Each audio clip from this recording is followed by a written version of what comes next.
thousands took to the streets of Vancouver to protest the slated expansion of Kinder Morgan's Trans Mountain pipeline into BC.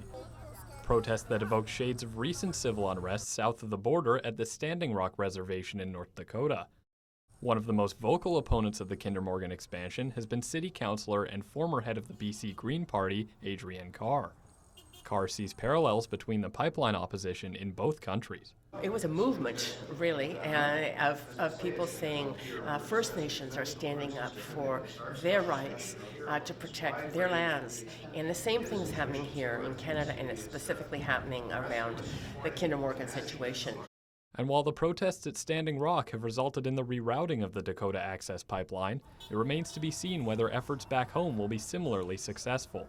But while First Nations groups have been the fiercest opponents of the pipeline, having one close to home may be a blessing in disguise for Aboriginal BCIT students. Zod Joseph of BCIT's Aboriginal Services says despite the opposition, the Kinder Morgan pipeline expansion will provide jobs to graduates right here in Burnaby, a large portion of those graduates being of Aboriginal descent. According to Joseph, walking that balance is a fine line. The response is different, right? Because we have a lot of students that work for different companies within industry. Then we have a lot of students, of course, from different First Nations communities.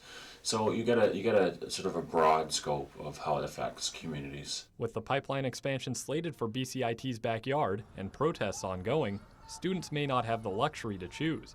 If the fate of the Dakota Access pipeline is anything to go by, the Kinder Morgan expansion may not be long for this world.